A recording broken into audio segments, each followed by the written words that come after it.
Ovoga puta sa nama je Mini Cooper nakon točno godinu dana. Uskoro ću vam pokazati neke sitne stvari koje smo radili, ajmo ih tako nazvati. Od prije godinu dana do trenutno sada.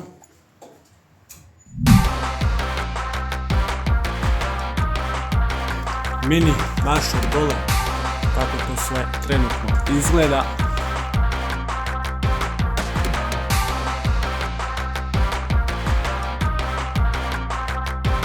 Dakle, koje stavke smo sve promijenili na Miniju, pokazat sad trenutno u kratkim videima koje sam posnimio, vjerojatno će kamera biti okrenuta, normalno sam snimao sve na brzinu, jer nisam imao vremena doslovno snimati za kanal, ali u svakom slučaju kratko što smo promijenili znači na Miniju, od najnovijih dijelova, o novim klještima, nove čeljusti, nove, dakle, opet, ako se sjećate, prije godinu dana smo stavili sve novo, opet smo morali staviti novo, jer je ovo toliko bilo zahrđalo da to jednostavno je bilo katastrofa. Zašto smo to mijenjali, reću vam u nastavku.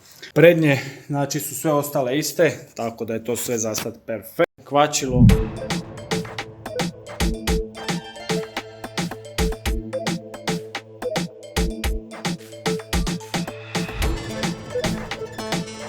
Alternator, Alnaser smo mijenjali, kupili smo opet novu bateriju. Promijenili smo naravno i brisače, poluosovine, oba dvije, lijeve, desne.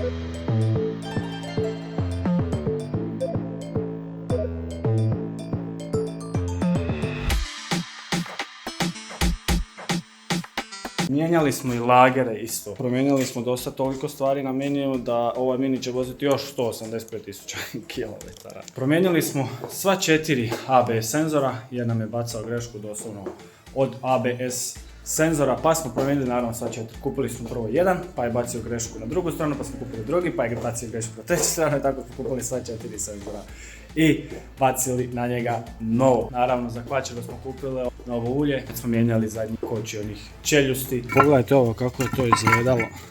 Stara 22 godine, original od PSV-a. Isto tako i druga. Dakle, pogledajte vi ovo.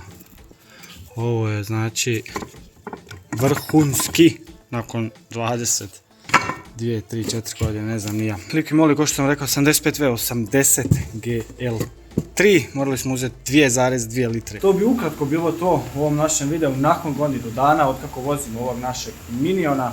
Dakle, stay tuned, jer uskoro dolazi puno novih stvari što se uopće ne tiče, dakle, auta, nego što se tiče ove naše garaže. Zato trenutno ni nemam vremena za sve, jer imamo dosta posla. Je bilo jedan od rijetkih dana da sam ja našla doslovno slobodno vremena da mogu doći u garažu, da mogu počistiti garažu i da mogu snimiti zapravo video u Miniju kojeg nisam snimio u zadnjih godinu dana.